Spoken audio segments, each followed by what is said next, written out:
Today's recap is a thriller about Ballerina recruited to a Russian intelligence service where she is forced to use her body as a weapon.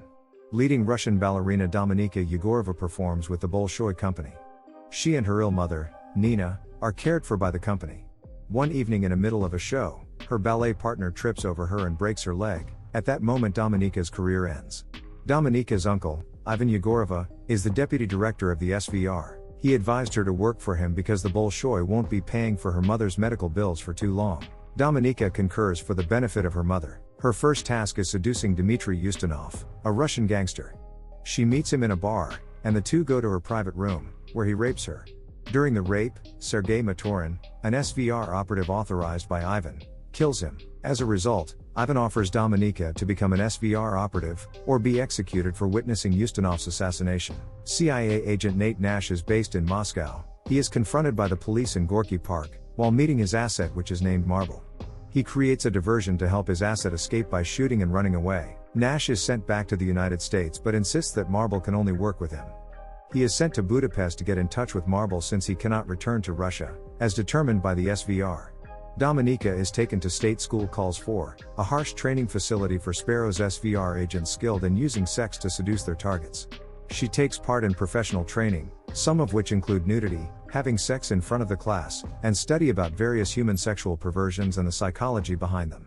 Despite some conflict with her trainer matron, Dominika thrives in her training. Despite and against matron's recommendation, Ivan and General Korchnoi decide that Dominika is ready to go to Budapest to gain Nash's trust and expose Marble's identity. Dominika is under the supervision of SVR station head Maxim Volantov and shares a home in Budapest with another Sparrow named Marta Yelenova. When Dominika contacts Nash, he recognizes her as a member of the Russian intelligence service. He makes an effort to persuade her to defect. When Dominika is at home, she looks through Marta's room. She discovers that Marta has been tasked with buying secret information from Stephanie Boucher, a senator's head of staff. Ivan presses Dominika about her sluggish progress with Nash, but Dominika says she's also assisting Marta with Boucher. As a result, the SVR mercilessly executes Marta after she allegedly reveals her top secret assignment with Dominika, and threatens Dominika with dire consequences if she fails. Dominika gets scared, makes contact with Nash, and agrees to work as a double agent in exchange for his protection and their mother's safety. They spend the night together and have sex. Later Dominika goes to London with Volantov on orders from the Russians to see Boucher and complete the trade. Still, she secretly replaces the intelligence Boucher provides with CIA-supplied false material.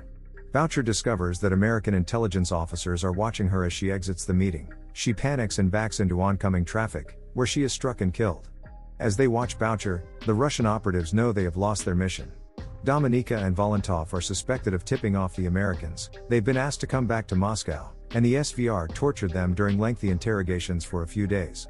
They kill Volantov, but Dominika's insistence on her innocence is ultimately accepted by Ivan, and she is permitted to go back to Budapest to carry out her original task of obtaining Marble's identity of Nash's. But instead, she persuades Nash to help her mother and herself move to America. Dominika spends the night with Nash and wakes up to discover him being tortured by Matorin to learn who Marble is. She pretends to help Matorin torture Nash, to avoid exposing herself until Matorin lets down his guard. At this point, she kills him, but she gets injuries badly.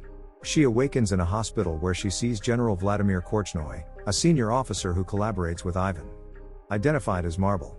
He reveals that while at first, he was patriotic, he lost faith in it due to corruption in Russia. When a bureaucrat he had previously insulted refused to let an American doctor operate on his ailing wife, he instructs Dominika to reveal his name to Ivan since he worries he will be discovered soon and doesn't want to die in vain. As a result, she might take his position as the mole sending crucial information to the CIA and become a national hero. However, when Dominika gets in touch with her superiors, she uses the false evidence she has been creating since she first arrived in Hungary.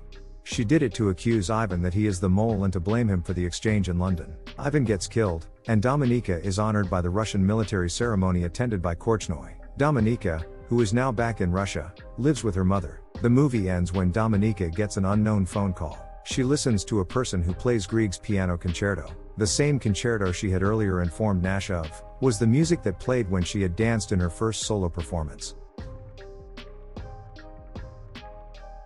Thanks for watching. For more content, please subscribe to the channel.